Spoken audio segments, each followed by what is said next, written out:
1 is to pity poor, 1 is to pity the poor, voice change, এটা voice চেঞ্জে করতে হবে। তো এই সেন্টেন্সটা দেখা মাত্রই আমাদের মনে অনেক ভাবনা চিন্তা দুঃখ কষ্ট চলে আসবে যে সেন্টেন্সটার ভয়েস চেঞ্জ করব কিভাবে, এবং এটা কোন ভয়েসে আছে, অ্যাক্টিভ না প্যাসিভে, সেটা অনেকে বুঝতে পারবে না।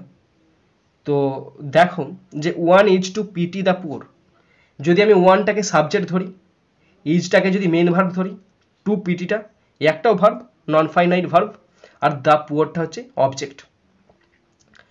তার মানে কি, এর মানেটা তখন হচ্ছে দরিদ্রদের প্রতি মানুষের করুণা দেখানো উচিত, দরিদ্র বা গরিবদের প্রতি মানুষের করুণা দেখানো উচিত। ঠিক আছে, তো ভয়েস চেঞ্জে আছে।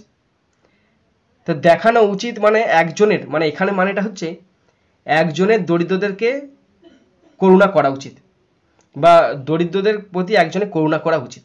তাহলে একজন করছে কাজটা, এই যে এখানে সাবজেক্ট কে বলতো 1, একজন তো নিজে করছে, সে তুমি হতে পারি, তুমি হতে পারো, বা আমি হতে পারি, তাহলে একজন তো করছে, তাহলে কোনো সাবজেক্ট কাজ করছে, তার মানে এটা অ্যাক্টিভ ভয়েসে আছে, এবং এটা প্যাসিভ ভয়েসে চেঞ্জ করতে বলা হয়েছে।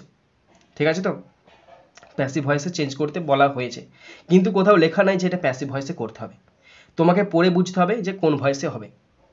সুতরাং দেখো এখানে যদি আমি 1টাকে সাবজেক্ট ধরি, তাহলে দ্য পুয়ারটা অবজেক্ট, তার মানে ভেবে নিচ্ছি 1 মানে এই পুরো সেন্টেন্সটা অ্যাক্টিভ ভয়েসে আছে, আর প্যাসিভ ভয়েসে করতে হলে প্রথমে দ্য পুয়ার অবজেক্ট, তো সাবজেক্ট আনছি, the poor P double R the poor is to be pitied, PITIED, দেখো ঘর ঘর করে লিখে ফেললাম।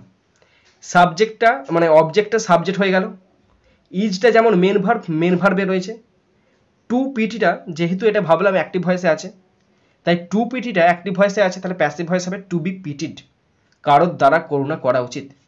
এবার তোমার বাই লিখতেও পারো আর নাও লিখতে পারো, বাই লিখলে বাই 1 হবে, আর যদি না লেখো তাহলে এখানে শেষ হয়ে যাবে সেন্টেন্সটা।